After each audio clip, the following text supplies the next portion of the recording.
Oh, welcome to Glendalough.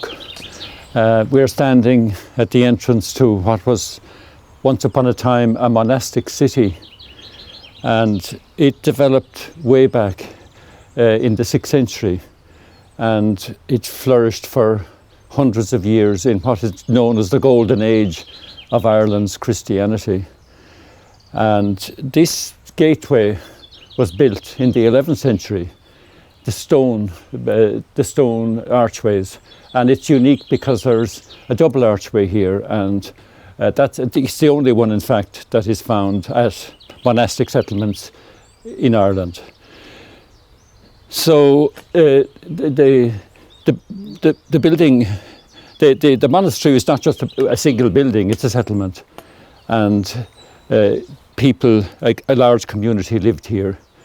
People came here also from outside, and they came to find refuge or sanctuary, or to be in a safe place, maybe from some danger that they were experiencing in the outside situation. And when they came here, they had arrived, and they stood here perhaps at this cross. This is called the Sanctuary Cross, and it's probably going back to the 6th century, and it marks the entrance to a safe place or a sanctuary. And so that's what we're going to do now, is to walk into this safe place and see some of the features that are inside.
So this round tower is one of the most beautiful round towers in Ireland.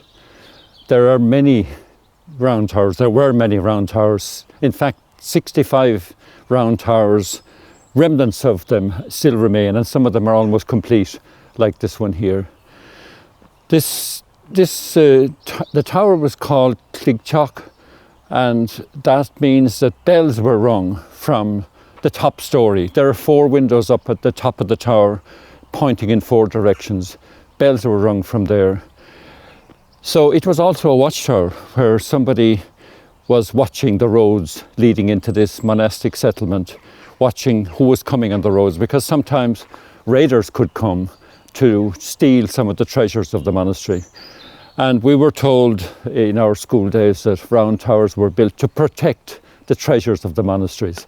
That if raiders came, and if they could see them coming, they would take the treasures inside the round tower, and there it would be safe, because this is a really strong building.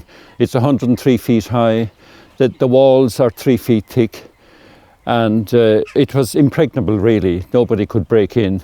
The door is 12 feet, 3 meters above the ground. Today we talk about the treasures that we have. The treasures that were in the monastery are no longer here, but the treasures are here in the people. And we always talk about how we can protect the treasure that we have and how we can build it up as those people before us did. these were great people. They had a great imagination. They had a great sense of who they were. And they stood tall, really, just like this round tower. And I think we have inherited their spirit, and we can do great things too.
We're standing at the cathedral doorway now. There were 7 churches in this settlement, and this was the central church. This is the one that was used for the public prayer on Sundays and other days as well, the office hours.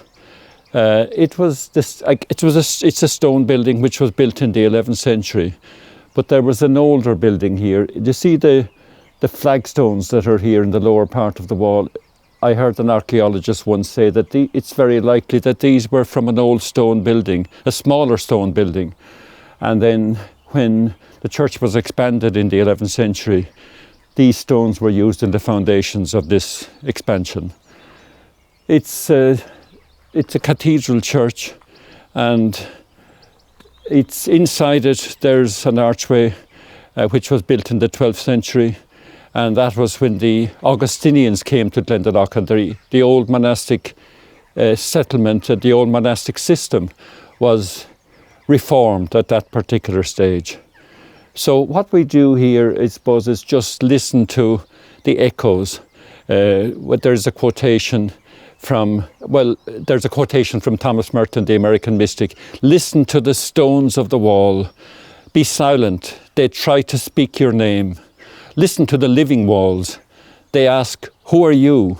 Whose silence are you? And also one of our own mystics, John O'Donoghue, refers to these stones as tabernacles of memory. So there is a spirit here. People are gone, but the spirit remains. And you find it especially in buildings like this.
We're standing at St. Kevin's Cross, a very ancient cross. It goes back probably to the late 10th century.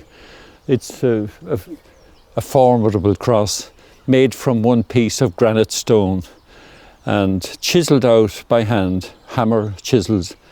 And I think it emphasises the centrality or the centrality of the cross in the old Christian spiritual tradition. I think it's necessary to emphasise that the cross is just not an instrument of suffering or condemnation. It's an instrument of hope, and it points to the fullness of life. I always say that Jesus didn't come to save us only from our sins. He came to save us for life. I have come that you may have life and have it to the full.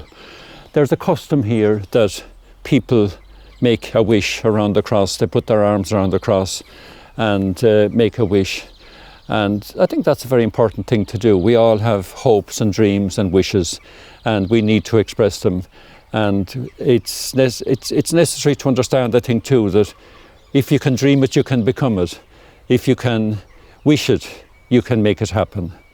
And people do that here at the cross. And in this morning, it speaks to us about rising to life and living life to the full.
This is St. Kevin's Church, again a stone church built in the 11th century. It has a stone roof, and it's remarkable that that stone roof has remained standing for 1,000 years. The church is oriented east-west. The part we're looking at here is facing the rising sun, and the doorway is on the other side facing westwards, the setting sun. These churches were places where people gathered to pray and to reflect on their life story from the beginning to the end. The church was one building, just one rectangular building in its original design. So people gathered together, people gathered together as one to reflect and pray. An addition was added onto the church. They had to break down this eastern wall and make a sanctuary here. You can see the foundations are still here, but the building that they added on is gone. So this church holds many memories, and it holds the memory of Kevin, the founder of this settlement in the 6th century. But I think it holds the memories of all the people who have passed through here as well. It's an amazing place. It's a place where the spirit is very much in evidence and alive.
There are two lakes in Glendalough, and we call this one the Lower Lake. But traditionally it had a name, and that name was Loch na Peist. In the Irish language, that means the Lake of the Worm. And there's a story told that Kevin, who came here as a hermit in the 6th century, that when he came to this lake, he met a monster in this lake. And the story is that he didn't run away, he didn't kill it, he made friends with it and he took it with him. There's actually no monster in the lake, but it's a place for us to reflect on the little monsters inside ourselves, the sufferings that cause distress in our lives, the shadows that overcome us at times and that prevent us from really going on and living our lives to the full. So this is a place to stop and be silent and listen to your own feelings, listen to your own inner feelings, and if there's suffering in there, if there's bitterness in there, if there's lack of forgiveness in there, I think that needs to be looked at, that needs to be named, and it needs to be attended to.